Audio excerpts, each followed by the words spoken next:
Greetings, ladies and gents, and welcome to this latest narration of the web series The Survivor Becomes a Dungeon. If you're new to the series, there is a playlist listed down below in the description, and as always, I hope that you enjoy. Chapter 89. Ferodia's point of view, 10 years earlier. The morning came rather early, with a flurry of activity. The villagers and guards wake just before the first light and being surprisingly diligent in packing camp.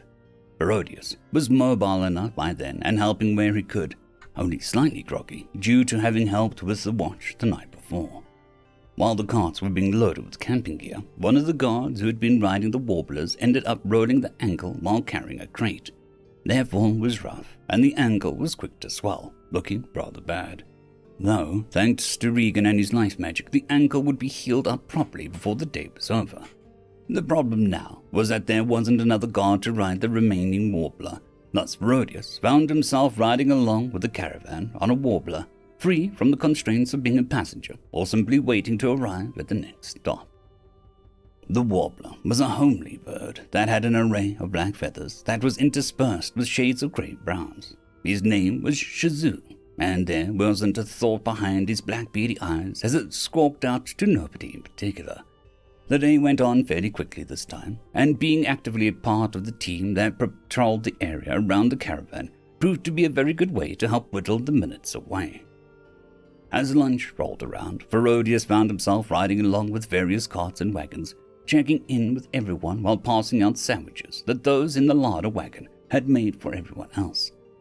Once all the food had been passed out, Ferodius noticed that there wasn't any food left for him in the basket that he'd been handed. At first, he was disappointed. That was until he spotted Tori waving him over from the back of the larder wagon, quickly making his way over until he was riding along beside the wagon. Tori held out a cloth-wrapped bundle, reaching out with one arm while hanging off the back of the wagon as Ferodius leaned over to meet her, taking up the bundle with a curious expression on his face. "What's this?" he asked, though he could already smell the bread, dried meat, and freshly sliced vegetables within the bundle. Tori flashed a smile as she leaned back into the wagon, sitting along the edge of it as she watched him ride along. "Your lunch. I made it special for you," she explained with an almost mischievous look on her face. Ferodius couldn't help but smile in response, though he curiously sniffed the sandwich and quirked a brow at Tori. "Oh, what's special about it?" he asked as he gave the sandwich another sniff before unwrapping it. Tori chuckled softly as she watched him before speaking up.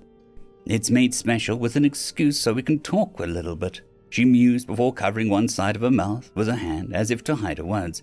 "Also, I added a few extra slices of meat. I keep that between us," she mentioned playfully. Ferodius's ears waggled with delight as he nodded before taking a bite of the sandwich and chewing, though he swallowed soon enough, washing it down with some water before looking over at Tori. "So, how have you been handling all of this? Are you okay?" he asked, taking another bite of the sandwich, but savoring it more as he listened to what she had to say. She hummed thoughtfully, taking a moment to consider her words before nodding to herself. I think I'm doing okay," she said, a smile on her lips and her eyes as she watched Ferodius. "I'm in a better place because of you and yours, and I won't have any scarring for long-lasting injuries on my body thanks to how skilled Regan is. Besides all that, this experience has been very illuminating, and I believe I have a few ideas for my R&D team to look into for new products," she explained with obvious enthusiasm. Ferodius swallowed before tilting his head curiously. "Oh, what is an R&D team?" he asked, his ears perked with curiosity as he took another bite of the sandwich. For some reason, it seemed to taste better than most sandwiches he's had before, and he briefly wondered if it was due to the idea that she made it for him. She looked momentarily surprised by the question before smiling as she scratched her cheek. "It means research and development. I have quite a few ideas for various goods and products, and it's up to them to figure out if the idea is practical or financially sound enough to invest in," she explained as best she could. Ferodius looked more than intrigued as his tail curled and swayed behind him. "I see. A novel idea in itself," he said as he nodded with approval before considering something else. "So I take it you have your own business? I remember you mentioning how you said you proved to your father that you were worth investing in. Is that where you put the money you earned?" Tori nodded intently, looking out at the tree line as the wagon rolled along. I have a few general goods stores around the kingdom, and while I do personally sell a lot of my own ideas, most of my money comes from selling the ideas to other companies and businesses that are better geared for producing the things that I come up with. And taking a percentage of the sales via royalties, she explained, seeming more than happy to talk about business as she turned to watch Varodius again. Varodius nodded intently, clearly impressed as he swallowed another bite that he'd been working on. That sounds pretty lucrative. I quite like the idea of making money off my thoughts, Varodius mused kindly. It was certainly an interesting idea, but he couldn't talk down on it at all if it works for her. Besides, he was pretty sure that he could recall something about laws regarding patents and selling other ideas during his studies. Tori could see where he was going with that comment and smirked a bit before shaking her head. It's not all about coming up with off-the-wall idea and making others figure it out. I still have to research and test things on my own so that I can send my R&D team down the right path. Like, I can't say I want a handheld black mirror that lets me talk to people on the other side of the country. I need to figure out how it should work and why it should work before my team can start effectively going down that path. Varodius chuckled softly at that before nodding intently. I see. Well, if you ever come up with one of those mirrors, I want to be one of the first ones to have one, he mused with a waggle of his ears. Tori winked playfully at that. You'll be the first one I call, she mused. Before Varodius could say anything else, one of the other guards whistled and made a gesture for Varodius once he looked over. He then shot Tori a glance and smiled a little more. Duty calls, talk later, he asked, and once Tori nodded, he hurried off after the other guard to scout around some more. Later that day, they once again came to a stop. Varodius ended up riding further ahead with some of the guards to another village, this village being larger and significantly more developed. Perhaps it was due to the fact that they were only a day away from the city, or any number of other reasons. Regardless, the guards in Varodius were simply there to inform the village head of this community that their caravan was half a mile up the road, so they wouldn't have to be wary of any campfires in the distance. Ultimately, Varodius got the impression that it was just the neighborly thing to do, since it seemed the people of this village at least recognized the guards of the other village and were warm enough upon their arrival. On their way out, Varodius couldn't help but get a familiar sinking feeling in his heart. He didn't know what it was, but it was a sensation that hadn't driven him wrong yet. Almost absently, he glanced around as they passed through the village gates, but nothing out of the ordinary caught his eyes as the village guards rode up beside him. For now, he would just remain vigilant until the feeling passes. By the time they got back to the caravan's camp, the feeling had only worsened as he looked over the surroundings. Everything seemed normal at the camp. His party was clustered together at the edge of the camp, chatting away about something. All the others were just talking as well. The smell of food in the air as Tori and some of the others were at work preparing dinner for the rest of the camp. After dropping off Shazoo with the other warblers, Varodius made his way around to his party, settling between Danica and Brazel as he looked among them with a strained smile. So, what did I miss? He asked. Regan seemed to notice Varodius' distress, though Basil was quick to speak up as he flashed a brief smile. Regan was just talking about recruiting others to our party. I, for one, am hurt, he mused with an exaggerated amount of distress and siphoning. Wasn't I enough for you? He asked as he wiped the non-existent tears before throwing himself back into Varodius' lap and reaching up to clutch at Varodius' tunic. Don't leave me behind, Rhodey. I promise I'll be good, he mused, shaking the feline before dramatically going limp. After a few seconds, he went back to normal, though remained sprawled out over Varodius' lap. Meh. Oh, I'm over it. So, are we going to get more porcelains or irons? Or are you aiming a little higher? He asked curiously as he looked at Varodius from where he lay. Varodius couldn't help but smile at the young half-orc, some of his stress fading away at his antics as he hummed thoughtfully. I'm not exactly sure. It would be easy just to pick up some competent-looking irons or promising porcelains, but I think we should get the guild involved to match us with other adventurers close to our rank and experience levels who are also looking to join a party or a bigger party. We'll also need to see how things go down once we turn in the bug hunt and explain the situation to the ladies and the caravan escort, he explained as he looked amongst the others. Monty nodded intently. Right. Do you think we'll be able to go up for promotion? He wondered, looking rather eager at the idea. Between being vouched for by a caravan of 2 villages and 3 ladies, I'm sure that we'll be able to meet the requirements." He then glanced over at Regan as he looked back at the others while gesturing at him. "At least Regan here needs to be re-evaluated. He took down a massive group of bandits and overwhelmed 3 other mages at once," he mentioned with a grin on his face. Though at that, Razel spoke up, raising a finger in the air while insisting on remaining on Ferocious' lap. "Excuse me, he only overwhelmed 2 mages," he corrected before tapping a thumb against his own chest, looking rather smug. "I took down the 3rd one." Regan smirked at that before nodding as he watched Basil. "Yes, you did, and it was an impressive shot as well," he expressed with only a slight amount of sass. Razel looked proud enough as Danica spoke up while leaning forward with a hammer. "I just can't wait for the payout," she said with a smile. "Gonna see if I get myself a strong brew, or perhaps upgrading some of my kit." She then looked back over at Ferocious and looked rather mischievous.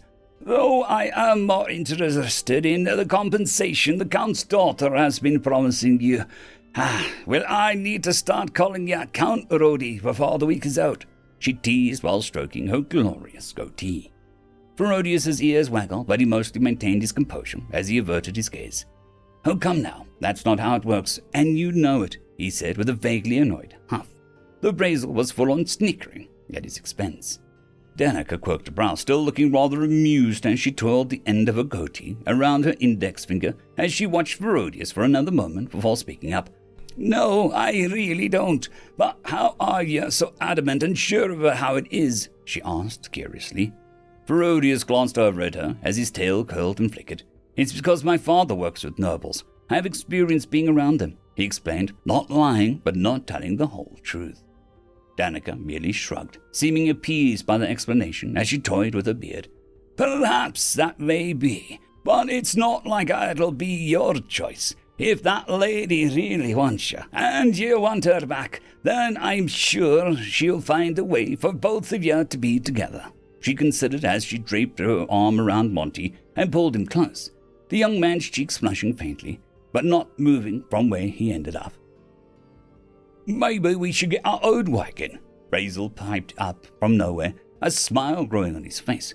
"What if I'm hearing is right, we can expect a lot of coin coming our way, and I think that we should get a wagon," he expressed excitedly. Regan considered the suggestion and shrugged a bit.